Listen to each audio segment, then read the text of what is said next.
Welcome back, everyone. So today we will start chapter number 9. I have divided this chapter into two parts, and in the first part, we will be talking about the first type of subnetting. So in chapter number 9, we will discuss why do we need subnetting. The reason I'll tell you a couple of reasons. Why do we need subnetting? What's the reason we need a subnetting? Then we will discuss the types of subnetting, and in today's video, we will be talking about fixed length subnetting, where we need to make the subnets of the fixed length. And in the video, in the next part, we will be discussing the variable length subnetting. For example, if you need a different size of subnets, we can use the second one. If you want a subnet of equal length, equal size subnet, then we use the fixed length subnetting model. So first of all, we need to understand why do we need to make subnets? What exactly the subnetting is? Subnetting is, for example, if you have a large network, if you got a large network and you want to design or you want to divide this large network into small networks. For example, let's say you have a big network, big company, and where you have different departments, let's say HR department, for example, manufacturing, for example, production, procurement, etc. So how you can divide the large network into the smaller network. That is basically the subnetting is, where we divide a large network. If you want to define subnetting is divide a large network into small networks, And these small networks are basically called subnets. Now let's talk about couple of reasons. The first reason is, why do we do this? Why do we divide this large network into the small network? First reason is network management. Network management. So just imagine if you have a small network, like for example, if you have a small subnet right here, let's say manufacturing. So we can easily manage, we can easily route out to computer. For example, if we want the communication only between the computers of manufacturing department. If you have a large network, it would be, the broadcasting is going to be very specified, and again it will take more resources. Network management will become very easy if we design the small networks. If I give you a non-technical example, let's say United States, we have many states, I think 53 states or 52 states in the US. So why did we divide the whole country into various states? And then states are divided into cities, and then of course the counties as well. So why have we divided all these administration? Why did we do that? So states, county, and then city, it will be other way around, okay? So now the reason is that it would be very easy to do the micro level management. Micromanagement would be easy rather than managing the whole state like through a federal government. So we have implemented the state governments exactly the same way. If you want to manage the networks or the big network, it is better to divide the network into small groups. So that's the one reason the network management will become easy as compared to managing a large network. Second is the security. For example, let's say exactly the same thing. You have a small company, and your company have different department. For example, you have marketing department. Marketing, for example, you have HR. Let's say you have manufacturing, or you can say production unit. You don't want these departments or these networks to communicate with each other. For example, you don't want a marketing sales executive to reach out or access the network of HR. What exactly is happening in HR? Or sales executive to access the production team requirements, production team network. So the other problem is, or other reason why do we create a small network? We want more security. So the answer is, by using a large network without any subnets, security would be hard. So what is the main idea? The main idea is, we got a big network. This is, for example, your large network.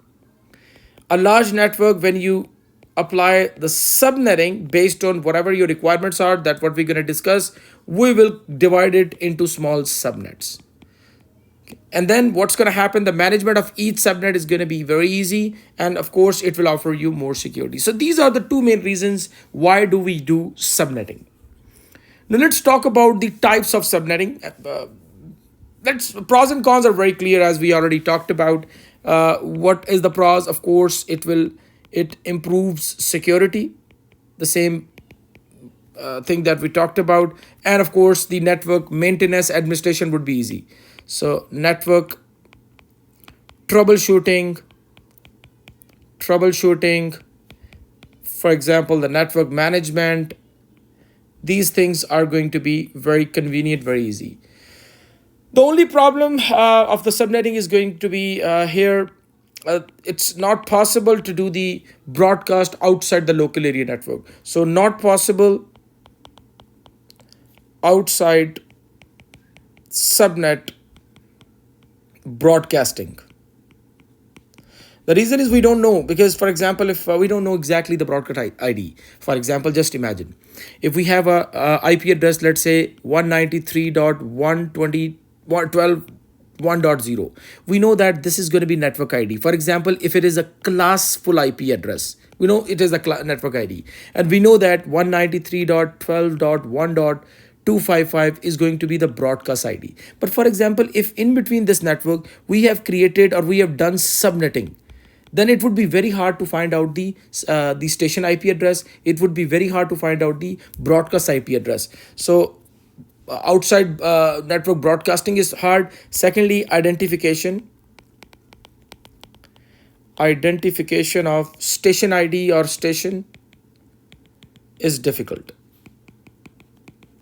So these are some pros that beside these pros, still we actually use the subnetting. There are two types of subnetting that we already talked about. One is called fixed length subnetting. It's called fixed length subnetting, where, for example, you want the fixed size or same size of subnet. We use that same size of subnet. Like we have the same, it will provide the same number of hosts. Number of hosts are equal in all the subnet. Another type of subnetting is variable size subnetting, or variable length subnetting, variable size, variable length subnetting, where you can create different sizes of subnet, different sizes of subnets. Please remember one thing very importantly: whenever you do subnetting over IP address will become classless. IP address will become classless. Why it will become classless? Because as you know, in class A IP address, we know that the first octet is reserved for network ID. This is network ID, and the other octets like this, the last octet, for example, 0.0.0, this is subnet mask. We know that this is reserved for host ID, the host part. Similarly, the class. So what does it mean? It means we know that 8 bits are basically reserved for the network part, while these 24 bits are reserved for the host part. In class B, we know that the first 2 octets are saturated, reserved for network. We know that the 16 bits cannot be changed. This is the network part, and the last 2 octets are reserved for the host part. Similarly, the class C IP address, we know that the smaller network, the first 3 octets are reserved for a network ID. Last 8 bits are only reserved for your host part. But when you do the subnetting, this host bits are getting smaller.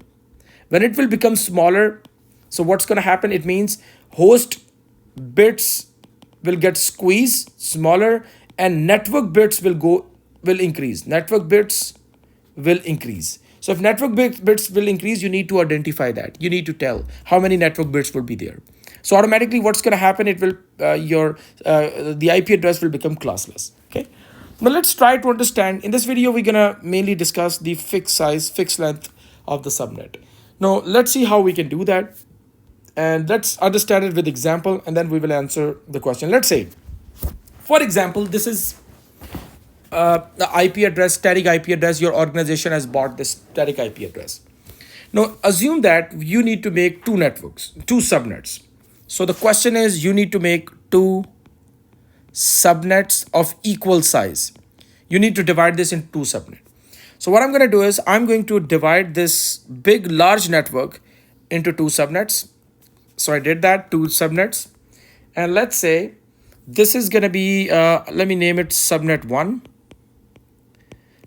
1, and this is, for example, subnet 2. Okay, so these are the two subnet. For example, this is your HR department, and that's, for example, your sales or marketing team. Let's say this is sales, and you just have divided into two networks, and that's your, as we know that this is the class C IP address as of now. Before we doing the subnetting, we know that this is the class C IP address, class C. If it's a class C IP address, it means the first three octets are the network ID. This is network part, and this is only the host part, right? Which we can change 0 all the way to 255. You know that. Now, the problem is we want to divide into two networks. Two. So it means one network value could be 0, second could be 1, right? You want two identities. So 2 raised to power 1, right? One bit would be used to identify the network, so, right? So it could be 0 or it could be 1. Okay. Now, what I'm going to do is we will basically write down the IP address. Let's say for this particular subnet, my subnet ID is going to be 192.168 for HR department dot 1. Okay, we know that this is 192.168.1, and last octet I just left it because that's the host part. Now you know that each particular octet is of 8 bits, right? We know that 8 bits, and this is the decimal value. Everybody know that. This is 8 bits as well. And now last 8 bits are reserved for the host. Now here what we're going to do, we are going to borrow a host bit. We will borrow host bit for network. Remember, here I told you guys, here what we do is the host bits are getting smaller, network will increase, right? So what we're going to do, these 24 bits were already allocated for the network part. These were already for the network part, right? So what I did here is I have used 0 for from here because this is 8 bit. So 1, 2, 3, 4, 5, 6, 7, and 8, right?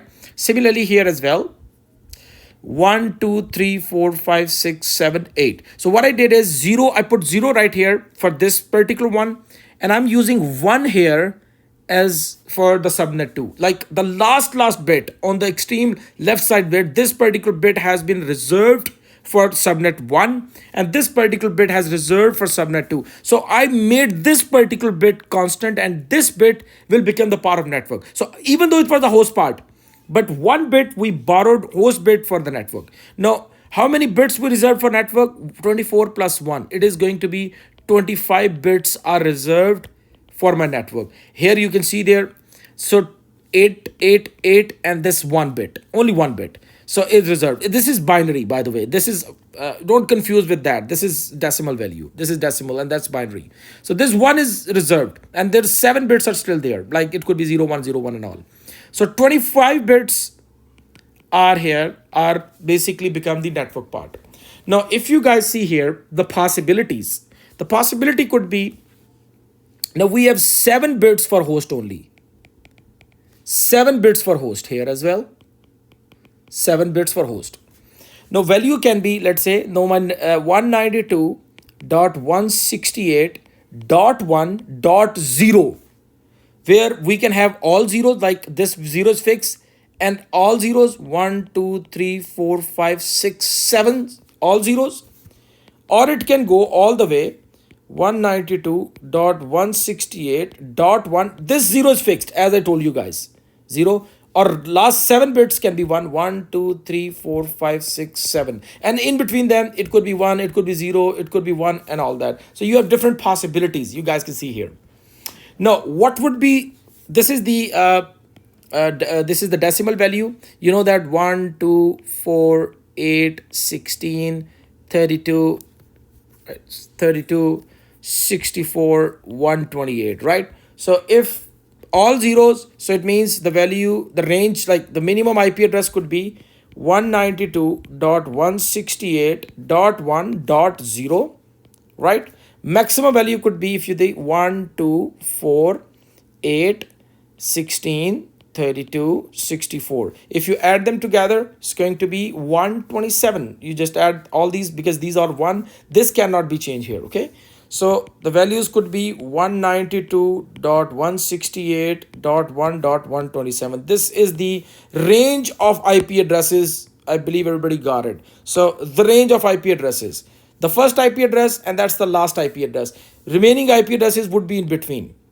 Got it? So what does it mean? We have how many IP addresses we can support from 0 to 127. And this one, the first one, as you know, we don't use it. This is going to be subnet ID. And this is going to be the broadcast ID for this particular subnet, broadcast ID. In between, we can assign the IP addresses. All right. So if you see how many hosts we can assign, 128 minus 2. So 128 minus 2 is 126. So 126 different IP addresses can be assigned to the host. Let's look at the other part, like subnet 2. So in that subnet 2 here, 25 bits are reserved now. So now what's going to be the value, possible values? 192.168.1.1. This one is fixed.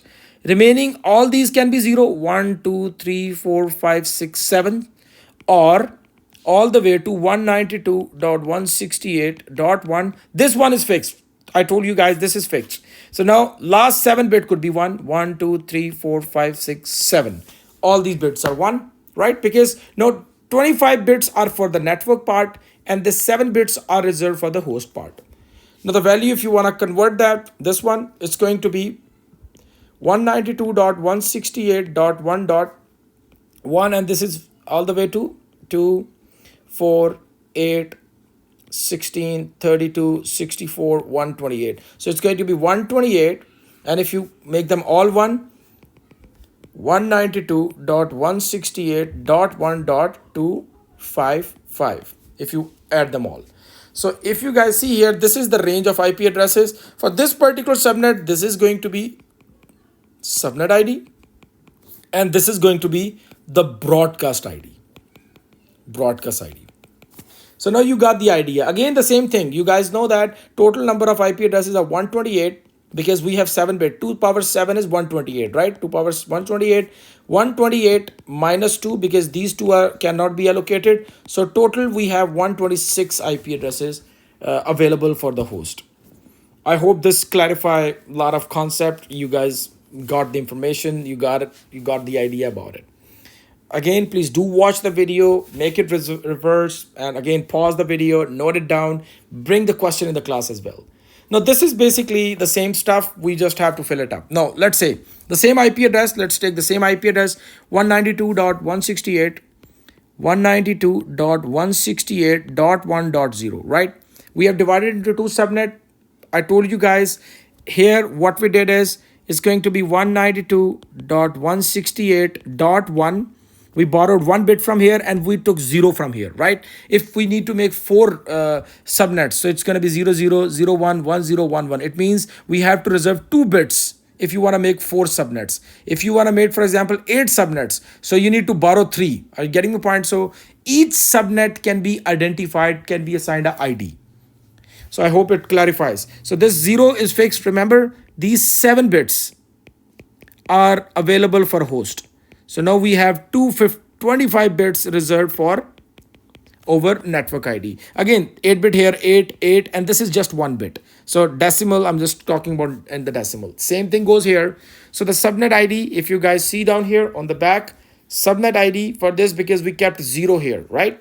Subnet ID is this. So the subnet ID for this is going to be 192.168.1.0, right? Because the first IP address available, that was 0 because we put all the 7-bit zeros, right? And subnet ID for this one, you guys can see here, this 1 bit, the first bit 1 is fixed. Remaining can be, of course, all zeros or it can be all 1. So what would be the network ID? The first IP address, which is going to be 192.168.1.128. Similarly, the broadcast ID, the last one, in this case, 192.168.1.127. And here it is 192.168.1.255. So now how many range of IP addresses? We got it. This is the range. 192.168.1.0 all the way to this broadcast ID. 192.168.1.127. Similarly here, 192.168.1.128 to 192.168.1.255. 68. Okay, this one. Number of hosts, like total number of hosts which can be assigned, you know that 2 power 7. So why 2 power 7? The reason is how many host bits are available? 2 power 7 is equal to 128. So 2 power 7, 128 bit. So we have 128 different hosts are available. Why? Because host bits are, you guys can see here, host bits are 7, not 8. Here allocatable address, you know that one is reserved for network ID, second is broadcast ID. So 2 power 7 minus 2 equal to 126. So what, 126. So it's technically we are basically truncating 2 bits. So right here, if you combine here, 252 total IP addresses can be allocated, right? Why? Because here 2 IP addresses are reserved for broadcast and network. 2 are basically consumed here for network and broadcast. You guys can see that's why typically if it would be classful IP address, there would be 254 host, but here we can do the 252. I hope it clarifies how we can find out all that information. Now let's say this is the segment. For example, now this is basically the question. The question is you need to you have the same IP address, and you now you need to make 4 segments. Like for example, you have to divide this network into 4 parts, 4 components. How we can do that? I'll come to this table in a bit, but let me explain you guys how it's gonna happen. So we have the same IP address 192.168.1.0. Now this time we need to make 4 segments. So how we can make 4 segments? Like we need to make 4 networks. Let me just use this circle. The circle thing is better, I guess. All right, so let's use this one, and let me draw a big giant circle. Okay. All right, and then let's divide it into 4 parts. We're gonna divide it into 4 parts. All right, so we have 4 parts now to divide this network. All right, so what we need to do? So in this particular scenario, we need to actually make, this is my subnet 1. This is going to be my subnet 2. And this is going to be my subnet 3, subnet 4. So 4 different subnets. How it is possible? So you need to make 4, right? 4 subnets. So 00 subnet 1, 01 subnet 2, 10 subnet 3, 11 subnet 4. Let's do it. So what does it mean? It means this IP address 192.168.1, and here you know that this is 8 bits, 8 bits, 8 bits. So here we're gonna reserve 2 bits, 2 bits which is 00 for network, and 6 bit 1 2 3 4 5 6. 6 bits are now left for my host part. So you got it. Now we just have to decrease the host IDs. Remember, the host part is basically decreased. For subnet 2, we're gonna do 0101. So again 192.168.1.01. This is basically become the network part now. And 1 2 3 4 5 6 are reserved for the host part, 6 bits. Similarly, let's come down here. 192.168.1.10 is reserved here, and then 6 bits are for the host. Similarly, 192.168.1. Let me make it 11, and last 6 bits are free. All right. Now the possibility. What would be the possible IP address that can come here? So you know that 192.168.1. These 00 are fixed, right? The 2 bits are fixed. So now we have here 26 bit for network.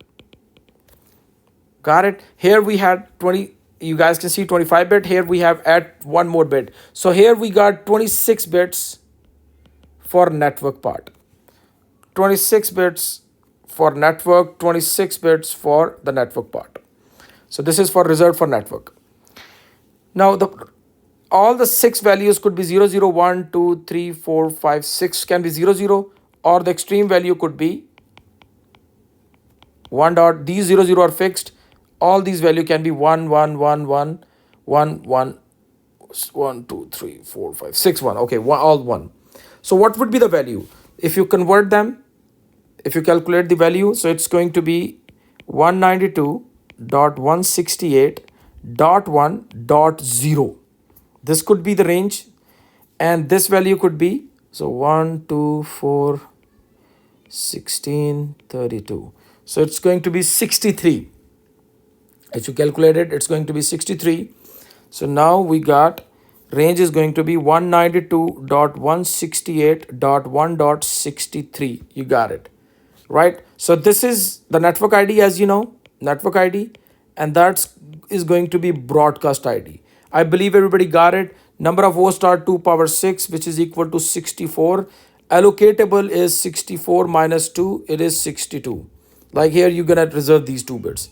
Let's move on here. Let's check it out. This one, this particular octet. Now here, what's gonna happen? 192.168.1.01 are fixed, right? Now all the remaining values could be all zeros, or it could be all one.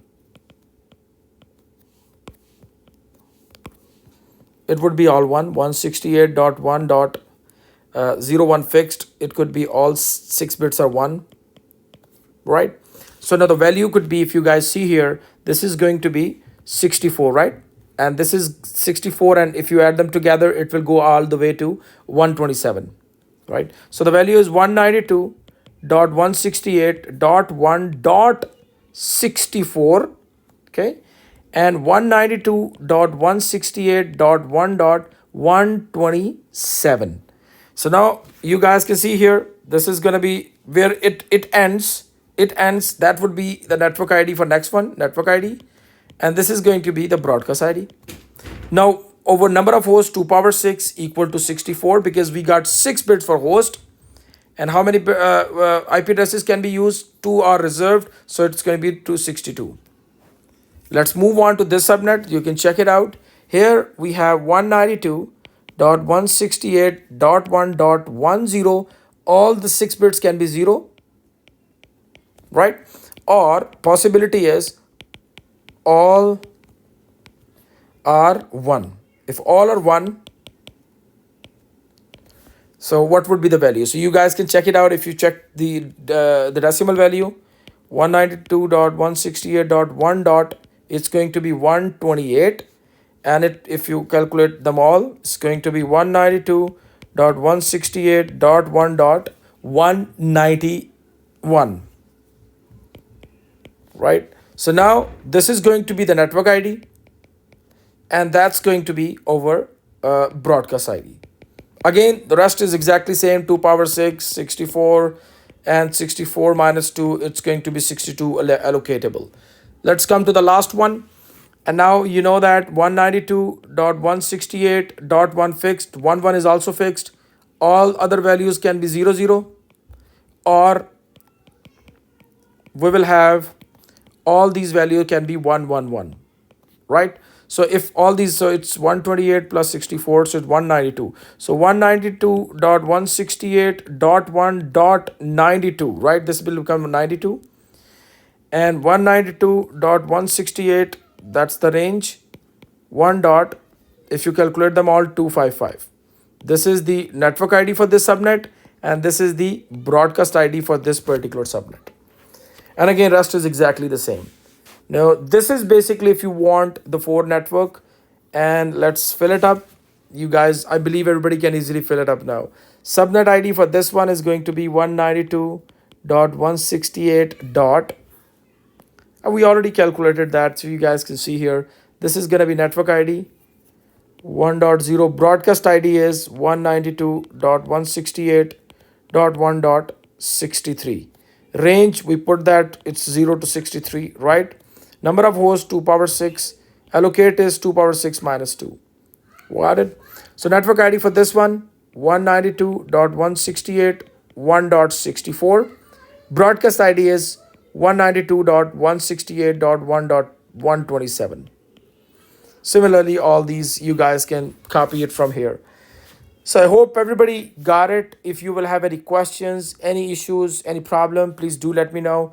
In the next class, we will discuss the second part of subnetting, and that is variable size. Like for example, we want to make a network of different sizes. For example, let's say rather than dividing into 4, let's say if I ask you to divide into 3 or divide into 5, for example, how we can do that. So we will discuss that, and it's going to be short topic, by the way. The variable size we'll discuss in the next class.